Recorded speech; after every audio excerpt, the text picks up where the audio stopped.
Hey, Ryan Kingsline here. It's a little late where I am, but I wanted to record this video for you because I wanted to share something with you that's really important. So I'm just going to put this idea out there right now, and then I'm going to talk about this a little bit. The idea is that you and I, we need to build a training room inside of our practice, inside of our heart, inside of our studio. There are these three components that I think are really important to what you and I do as artists. There's the library where we go in and we study. There's the training room where we need to learn how to fail efficiently, effectively. And then there's the arena where we don't want to fail at all. But think about how you practice right now. Think about what do you do? Let's say you're going to start a sculpt, or you're going to practice and because you want to become better. What do you do? Grab some reference maybe, open up ZBrush, start sculpting, right? And then you're looking at this reference and it's a little hard to understand what's going on, so you grab some more reference and you get another view maybe, right? But then you're looking at this reference, you can't quite tell, what is that little bump? Like, let's look through here. I'm going to show you this process that I go through right now. But you're looking at it and you're like, what is that? It's like a little V-shaped thing. What is that? Not quite sure what it is. So there's a little divot right here too, or is that a divot, or what's that form in there? So then we're like, well, we got to learn anatomy. We got to figure all this stuff out. So we go and we study anatomy. And all that really happened was we started practicing, and our practice basically said, hey, you need to go back to the library. So let's do this. Here's our training room, our arena, our library, and here we are. We've been exercising. We opened up ZBrush and we got some exercise together, and all that exercise did is say, hey, go back into the library. Go back in here and study. You got to learn a little bit more. So then we go in, we learn a little bit more, and we come back down here and we try the arena. But we fail, so we come back in here into the library, and then we have this cycle, right? I mean, I have been there. I have done that. The thing that I was missing was this center part of the training room. Because my goal, and maybe this is your goal, but my goal was I didn't want to fail. I didn't want to suck. I didn't want it to be a horrible sculpture, a horrible drawing. And then I learned I had that ass backwards. I actually need it to suck. I need it to be a bad drawing. Because that's when I'm operating at the forward tip of my ability. When I am failing as an artist, or flat period anything, when you are failing at anything, you are at the edge of your ability. You are literally at this wall where it's like, hey, this is my comfort zone. And I'm sitting up there just looking down, and this is all the myelin that I want to build. This is all new stuff. I want that new stuff, but I don't have the skill. So, hey, you know what? How do you get from your comfort zone over here into this new stuff, into this new ability?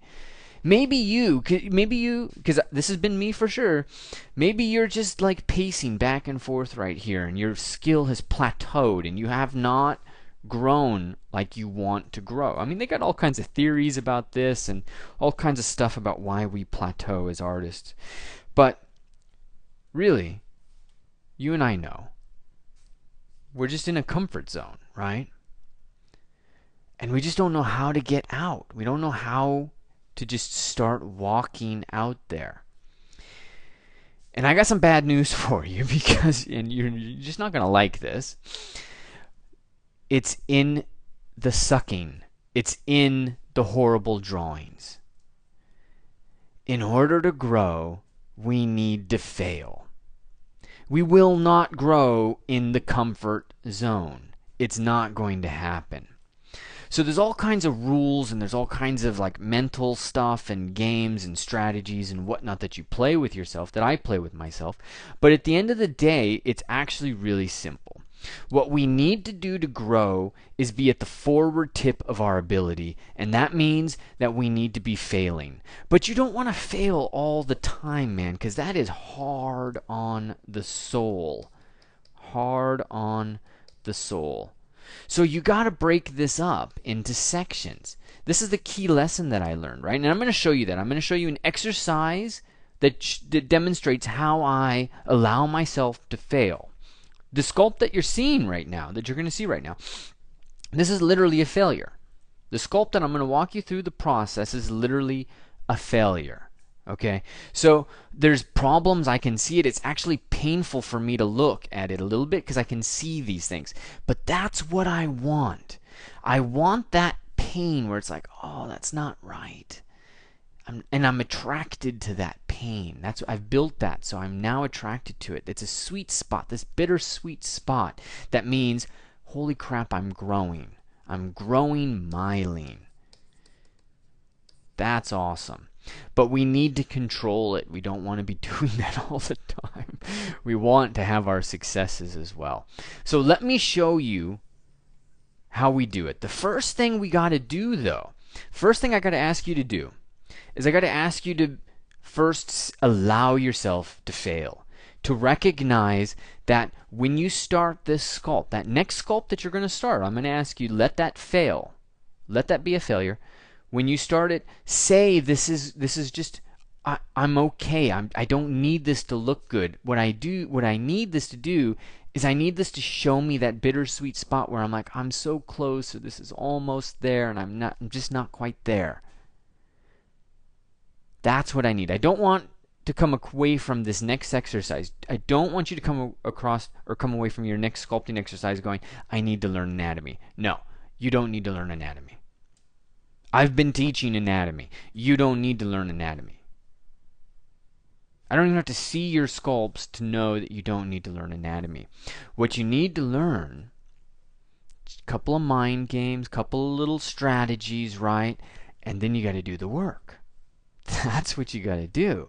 You got to do the work so that the work that you do builds the myelin and it builds an understanding of anatomy and all of that stuff. It's in the work that we grow, not learning a whole bunch of names. So, the training room. You're going to allow yourself to fail. Now, let's get in. Let's go through my process and watch me kind of go through this. So you might have saw the other part of the video that showed kind of this offset and showed how I established it. And I went through it real slow, real slow, right? Real slow so that you could see the basics of starting to establish something. Basics, get your measurements, get your offsets. Like already I can feel character about this guy because I've got the offsets and the measurements are relatively established and, you know, things of that nature are looking not so bad. So now the next step for me, because remember we got measurements,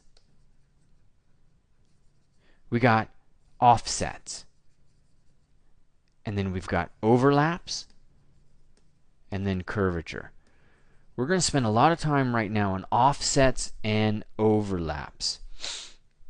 What I'm really doing here is I'm using this exercise to start to study, yes, study how the deltoid moves. I'm not assuming that I know exactly how it's going to move. Nobody knows. If you've worked with life models enough, you know they're all different. It's you can't be sure that it's going to all behave exactly the same way because it flat doesn't. I have a model that has 4.5% body fat. Man, when he moves and when he flexes, stuff happens that you just do not see in somebody who's got 7% body fat. You just don't see those things. I've never seen a teres minor on anybody but Michael. That's the only person I've ever seen a teres minor, and I saw that I was like, I was floored. Let's get in, start looking at offsets. Let's look at overlaps. And let's remember that this is a journey. We're trying to fail here.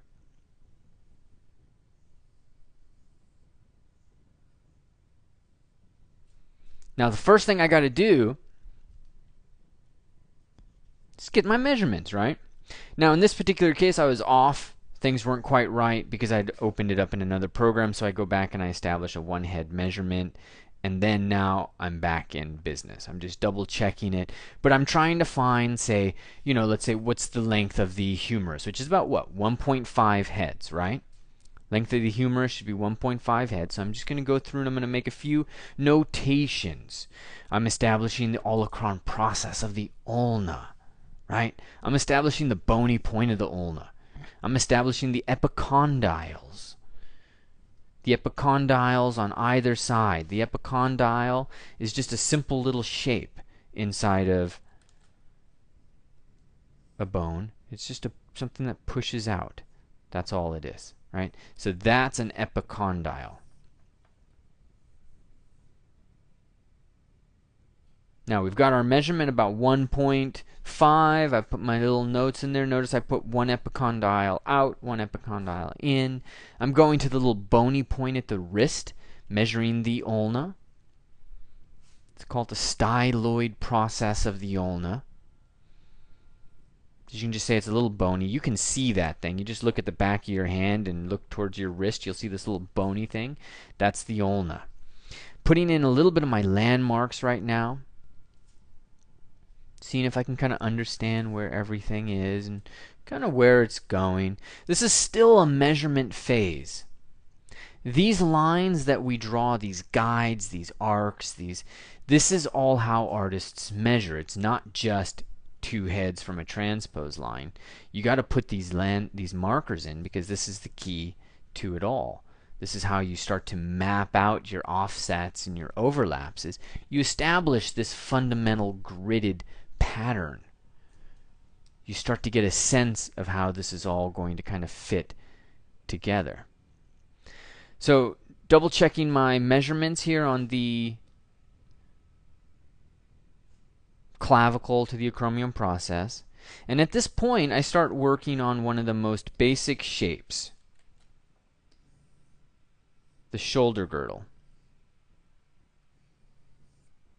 The clavicle sweeps back, the acromion process, spine of the scapula, and then that moves in as the trapezius builds, but you've got the spine here, so, there's no muscle at the spine per se. It's all to the side, so this becomes a valley where everything else becomes a hill or a mountain. Now, I'm doing this all from memory, but using simple strategies. Here is a 2D shape that I'm trying to create. And I'm following that. Here it's more like planing, but I'll get back to the 2D shape a little bit. We use these 2D shapes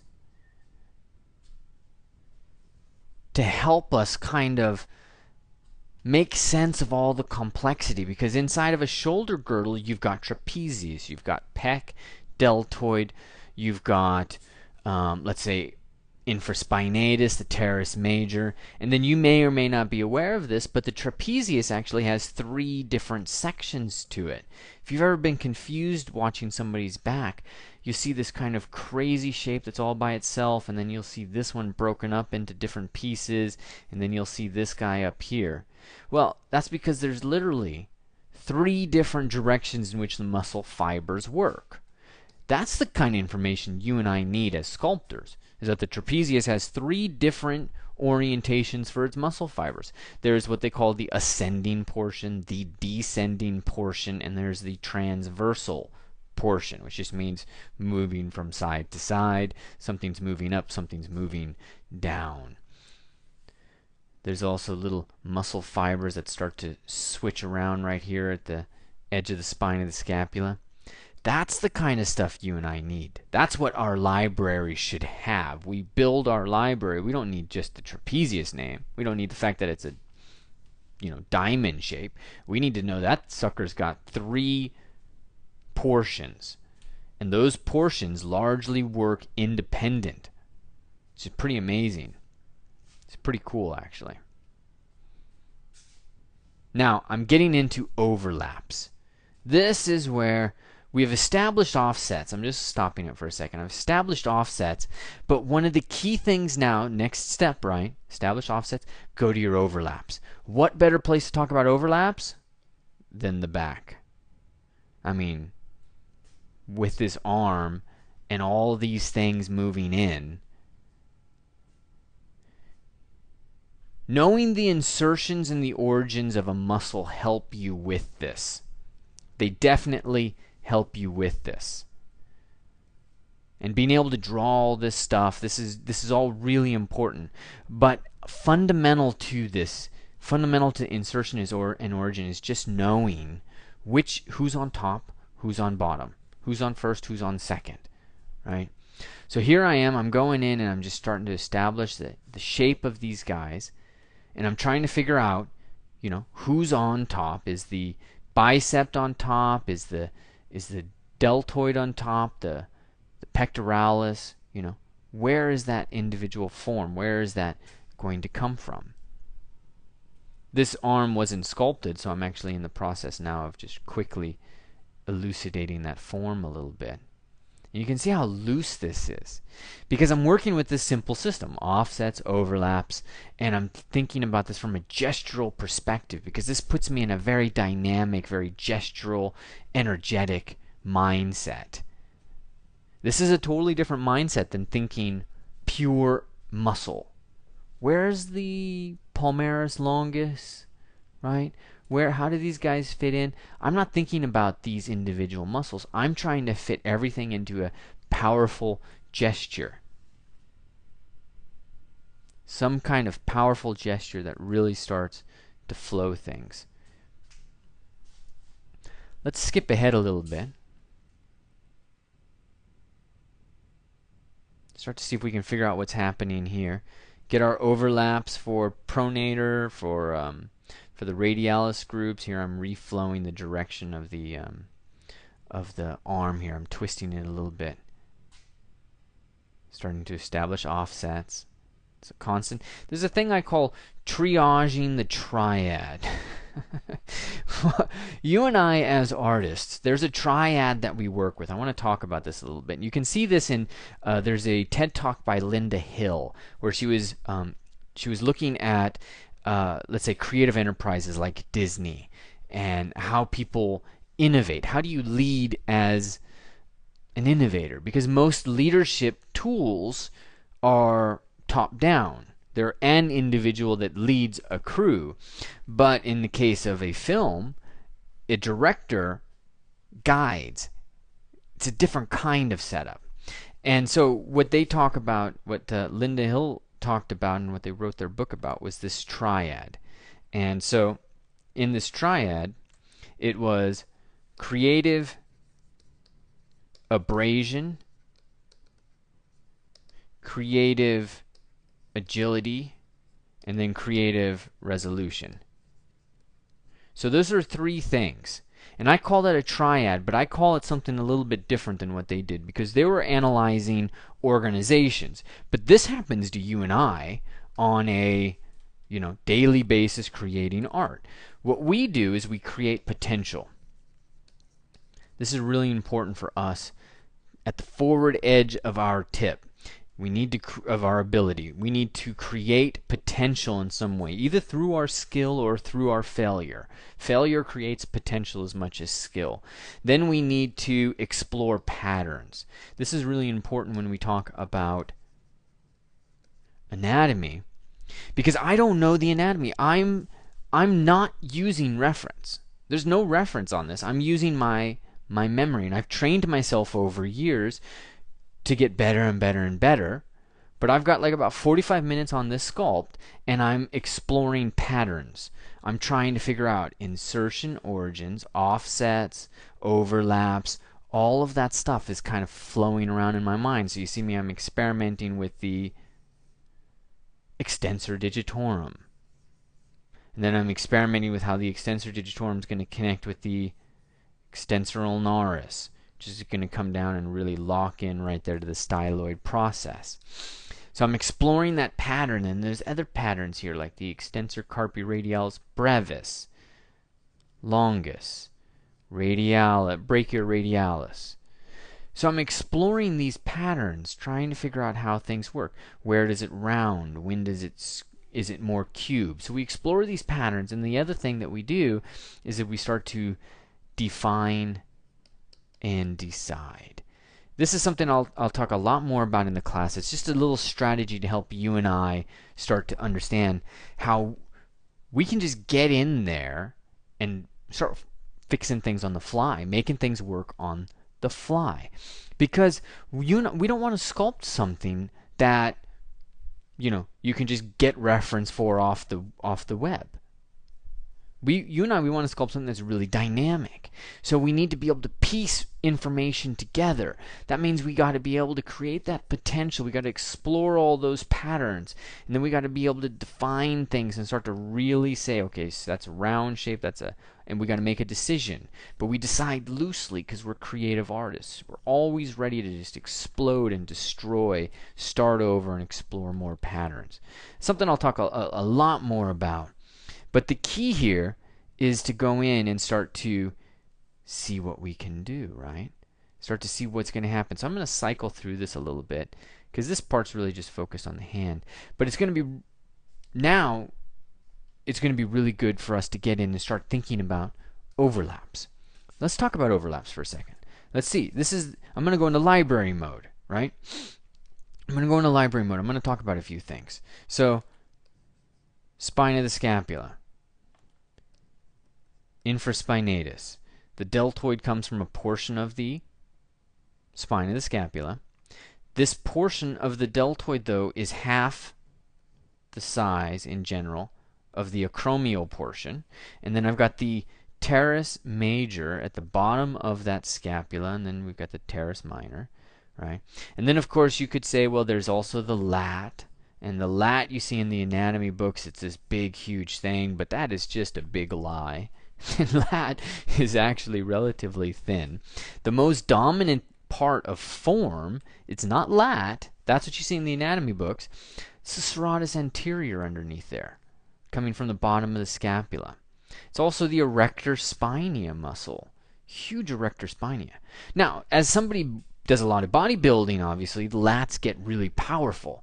But lats, man, when they get powerful, you end up going from somebody who's just got like a little bit like this kind of shoulder girdle to then boom, boom, massive lats coming into this little tiny waist. Hi. Right? Those just explode. I'm not sure that they're going to happen with this guy if that's quite the way I want, but we're ready to go there. Now, that's the information. There's also the tricep right here. But who's on top, who's on bottom? Well, let's start. So, first one on top is the deltoid.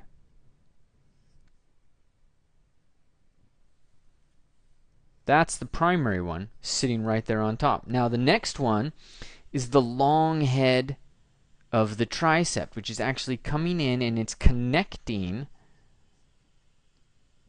right below the glenoid cavity of the humerus. That's where that's going to connect.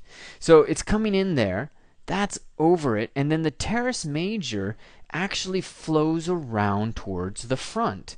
It's kind of flowing around towards the front. You see the bulk of it, but it's flowing around towards the front, and it, in a sense, merges with where the lat comes in. So if you were to say take your arm and you were just to look right in your armpit on the inside of your bicep, on the inside of your bicep, that's where these lats are going to be inserting along with the teres major. I mean, it's a little higher. You can't quite see it unless you're really looking in your armpit. It's a little higher. But it's on that inside section, as opposed to the teres major, which is, or the long head of the tricep, which is on the back. Not the side, but it's literally on the back of the arm. So, long head of the tricep flows in there, goes underneath the deltoid, it goes kind of underneath the infraspinatus, but then it goes over the teres major and it goes over the lat, and then the medial head of the tricep and the lateral head, those just conform to the arm because they originate on the humerus. So they're just They're just sitting there buttoned up against each other at that point. Long head of the tricep is the one to understand because that explains everything. So you've got deltoid on top, the long head of the tricep in, and then you've got infraspinatus, and then you've got teres major flipping around in there, all that good stuff. That's knowledge, but now of course we got to go in there and start to make some sense out of that. And you see me sculpting this from below, and I'm working on the serratus anterior right now. I'm really building that serratus anterior and also the erector spinea volume. Now, as I go through and I do this, and I start to establish, planes and things of that nature, remember, my job at this point is not to create a beautiful sculpt. I mean, it'd be great if I impress you with a sculpt and you look at it and you're like, oh man, you did that in 45 minutes. That would be great. But if I go in with that mindset, then I have already failed. If I go in with that mindset, I've already failed. And I've done this enough times that I know I'm guaranteed to fail if I come in with that mindset. I mean, look at this right now. Let's stop this for a second. I have no idea. No idea how I'm going to do that or what that is. Right? At some point, I'll have done this so many times that I never think about that again. But I've changed his physiology a bit. I'm starting to now make him a really thick bodybuilder. Before, he was a little bit on the thinner side. He was a little bit, more athletic, but not bodybuilder. So now I've changed him to bodybuilder, and that means the whole thing's changed. I don't know what's going to happen. It's not a simple inflate. I don't have a Daz pose, just increase the muscle slider. No, it doesn't work that way when I'm doing it like this. But that's the point. I got no idea how to do this. And I'm going to go through and try to find it out. But the primary thing I need to communicate with you is that if you don't know what's going on, that's great. That's great. That's what we want. Because that's what we're training for. We're not training so that, we always know everything. That's a library approach. Stay in the library until you've learned everything. But what happens? Never leave the library. And then by the time you think you know a lot, you're too scared to leave the library. So you're never creating your own work, ever. I mean, look at this. I'm failing on the pectoralis right now. It's kind of interesting, but I'm totally failing. But that's because failure is good in this case. Because I'm putting myself against a clock. And I'm trying to do this and trying to find the simple ways, and I'm pulling it all from memory, trying to triangulate things. So you see me here triangulating. I'm like, well, I don't know about the pectoralis, but in order to decide it, I do have to separate the sternal area from the bulky side of the pectoralis. That's what I've got to do, so I start doing that. And this is what artists do is, as they need to find something, well, they're like, well, I got to define something else. Okay. Notice I'm only going to be focused on one side. I don't ever touch this other side, and that's so that I can kind of keep this focused for you and me. I can keep this focused on just the few problems I have. I've seen and I've dealt with this long enough that if I'm going back and forth, it can be quite overwhelming for you to watch and for you to learn. Unless, of course, it's a full-on 10-week course, but I'm looking to do this video in like 40 minutes, and I need to focus on one side. So you see, I'm going through and I'm touching up and I'm touching planes and I'm just kind of establishing, trying to see if I can figure out, how all of this form is going to work. And I'm getting better. I start to like that. I start to like where it's going. But keep working your overlap. So gluteus maximus over your bicep femoris, gluteus medius over your maximus. Then we're going to put the TFL in there, and we're going to start to really flesh these guys out and spend a little time. But then don't forget, I'm still putting in these little shapes. So this is a little triangular shape. It's in between the erector spinea and the majority of the volume of the external oblique. But also, this is a moment in which the ilium is kind of offset from the fat pad of the butt. So you've got these two different cylinders sitting on top of each other, but they're offset a little bit.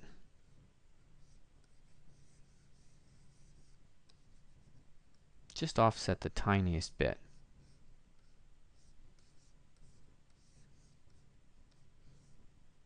Like that. Nice.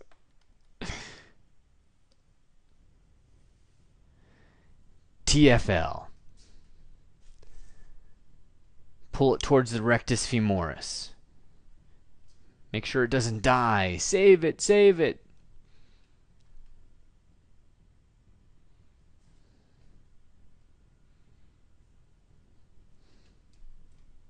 Rectus femoris, establishing the general roundness of it. This is a hard thing to do. I made the decision to do a bodybuilder, so in this case, it made sense for me to start to use clay buildup like this to kind of create the curvature. Otherwise, clay buildup can sometimes become too powerful. Like you can see right now, that rectus femoris is looking more like a tumor than anything else. But that's cool. I'll go in and adjust it. But I needed to get at least some sense of it in there. Now, I'm going to have to hit measurements here pretty soon because that knee is not quite accurate. I need the knee to be about well, let's say half a head wide, half a head deep, or more because it's a bodybuilder. So I'm going to establish that and start to get that a little bit on the thicker side. Start to flow that. This inside of the knee is a really tough one, how that fat kind of flows in towards that front of the tibial tuberosity. This kind of work, I cover this. We have a whole section where we talk about the leg. And the lower leg is a real interesting one because the way in which the form behaves is a little bit more complex. It's in some ways actually a little harder than forearms, but really at the end of the day it's all just structures. So it's just structures that we're going to develop. Like for example, there's a flow with the lower leg and it's rounder here, and then up towards the top this actually becomes almost cubic. It's really flat, really like this is the back view and then it's this front view. So, but down here this is very round how it behaves, and the soleus is very round as well. But let's jump through. You can see it started to get it all together, started to get it flowing. Tibialis anterior, moving that in, making sure that these offsets, that bicep femoris is still visible. That needs to be visible over the vastus lateralis, always.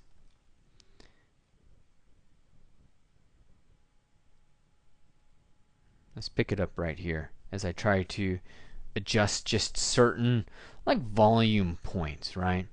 Again, I'm doing this all from reference, or not from reference, but from imagination. This is a very important exercise, and we're going to do this in class.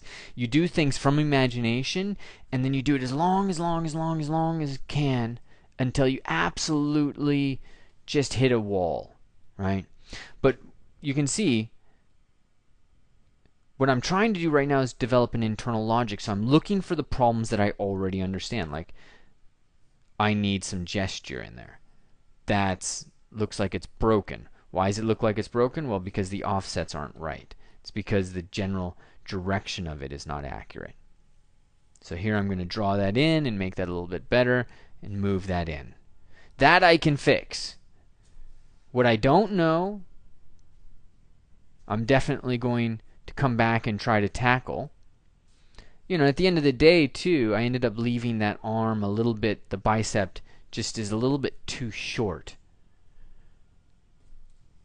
Adjusting, rotating. This is full-on training mode. I don't care about topology, so you'll see I'll never fix what happens in that arm. I'm just going to use clay buildup brush. I just end up sculpting right over the top of it, and I leave that seam. Because this is just about getting in there and sculpting. This is the training room. It's a 45-minute exercise. It's shown me, it's given me crystal clarity about all the places in which I need to work harder on.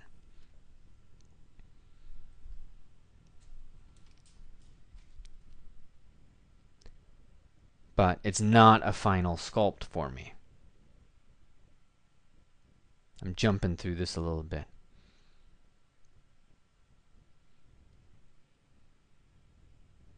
I still haven't solved this area. That's still a problem, right? It's still a problem, but now I'm starting to figure it out. Now I'm starting to think about it. I'm missing an important concept. That's what I discover a little bit later.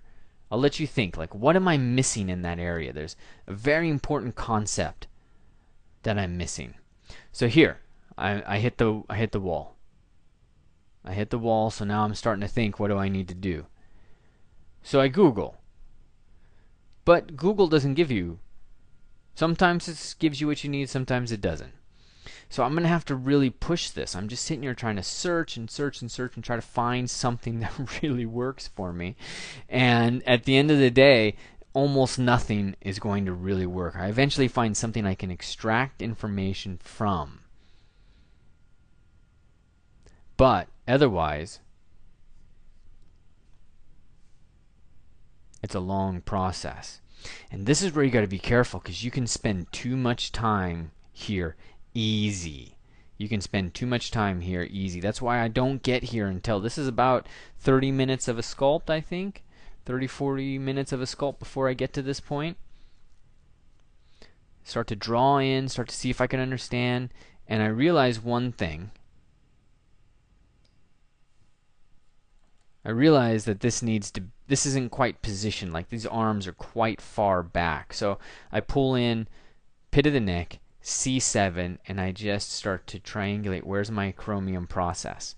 Wherever that acromion process is, the humerus is going to be right below that. And then all I did is I looked and I was like, where's the volume of that arm? Well, the volume is towards the back. That's not accurate. The acromial portion should be where my white mark is, but it's actually where my red mark is. So I start to move this forward. Reference didn't show me that. In fact, I was frustrated at this point. I'm like, what the fuck is wrong? Why can't I figure out the right Google foo, right? My Google foo sucks. I can't figure out the term. So I'm like, screw it. I'm going to go back to what I know, which is acromion process, head of the humerus. They're locked. And then I can just guess that the bicep is going to be, or the arm is going to be kind of equally weighted on both sides. I can guess, right? True or not, I mean, of course the tricep is larger than the bicep, but the deltoid should have lined up better than it did. So one of the things I figure out, reference wasn't even relevant for it. It was just getting my system back and intact. As I move that forward, yeah, that starts to feel a little bit better to me. It starts to explain a little bit about that area, that problem area, the armpit area. I start to see it. And here, I start to remember the serratus anterior. Because I have sculpted lats and some volume of the serratus. I've sculpted some volume of the pectoralis, but I'm missing, especially on a beefy guy like that, I'm missing the serratus anterior as it's going to come in. But not for long. We'll get that in there. Again, remember, I'm only working on the left side.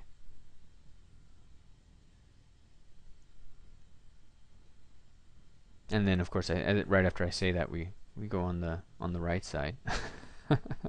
His left. But I'm only there for a second. I'm only there because something was bugging me. There. I saw overlap from this view.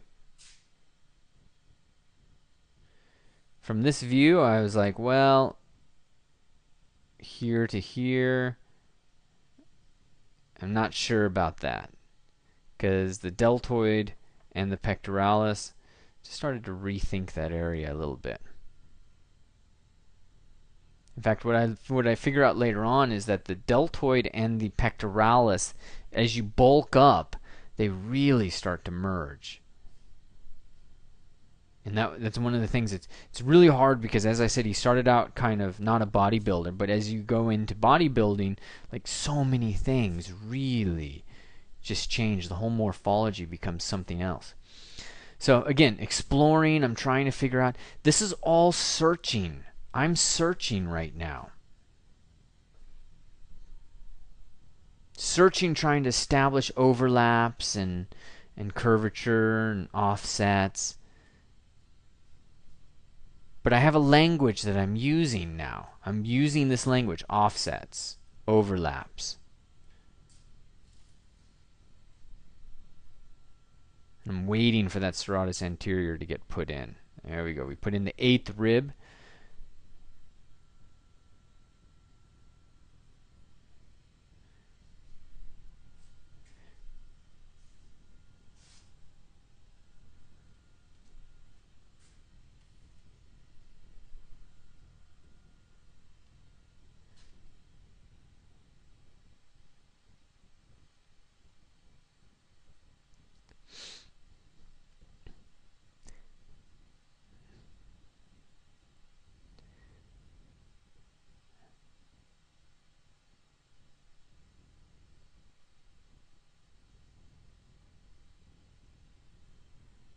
Analyzing that reference, that's where I started to learn about how the deltoid and the bicep have this kind of weaving behavior. They kind of weave into each other as you kind of bulk up. Now the bicep needs to be flowed better. It definitely needs to be flowed better. And it also needs to be pulled down more. It's too long, or I need to create a really strong break. But again, that's the training room. This is I'm just working on this, trying to figure these things out. Now, every artist that we have out there goes through these exercises, these things where they fail, but you don't see it. You just see the successful results. And that causes problems with you and I in our learning, because we just see these artists and we're like, oh my god, they're so good. Well, we just saw the they're so good when they didn't fail, right? So we have to be patient with ourselves. Really patient. And as I'm really looking forward to the chance to teach you and to work with you on this kind of stuff, because it's my special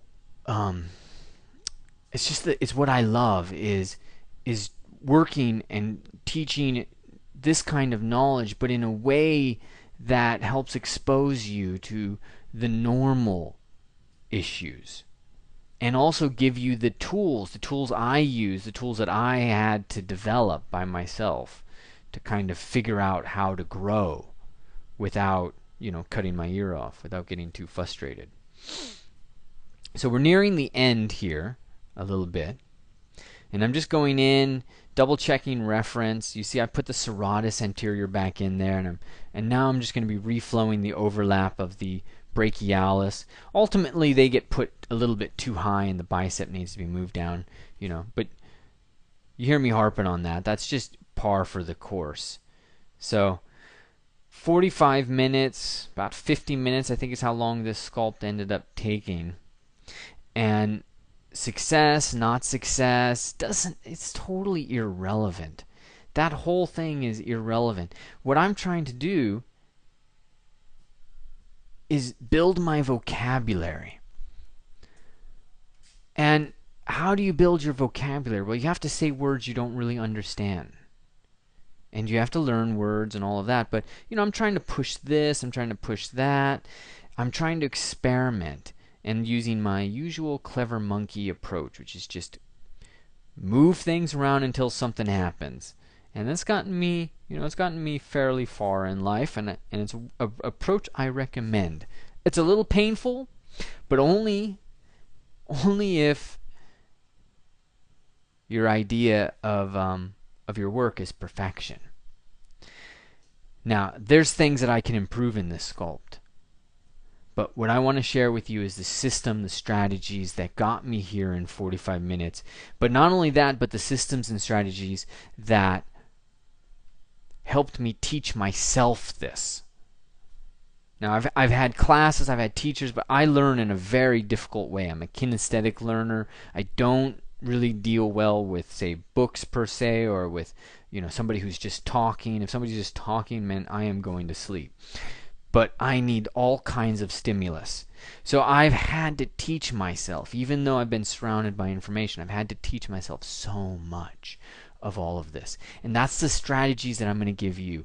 Then on top of that, this course, the course that you're looking at, this is not just lecture. This is you getting in and doing stuff. So if you haven't done it, I'm going to give you one exercise to do now. And if you haven't already done this, I think you'll find it quite useful. In fact, I mean, I think anybody who does this, they find it useful. But I call this the 3x3, and we're going to do a variant of it. But the hardcore version is you sculpt one face from reference, or sorry, one face from imagination, then you sculpt one face from reference. Then you sculpt one face from imagination and one face from reference. And then one face from imagination and one face from reference. Every single student that has done that has grown beyond their imagination. Beyond, I shouldn't say imagination, they've grown beyond their conception of it. They didn't know they could grow that fast. That's miracle grow, because you put yourself in this exercise and it just, your neurology starts working for you. But here's what I want you to do. It's a slight variant on this. I want you to create some figure from imagination. Post it on Facebook or a link below this video. Sculpt one from imagination. Just something from your imagination. See how far you can get before you need reference. And then if you can, stop, save that, and then work on your reference. And see how much that builds, how helpful the reference is. And this is going to be a really good determiner for you. It's going to help you understand like where you are in the whole spectrum of things. And that's a great thing for us to start to figure out where we are. So get out there, sculpt something. Let's do a quick assessment, see where you are and how you're feeling about all of it. And all the best. Look forward to seeing you in the class. Take care. Talk soon.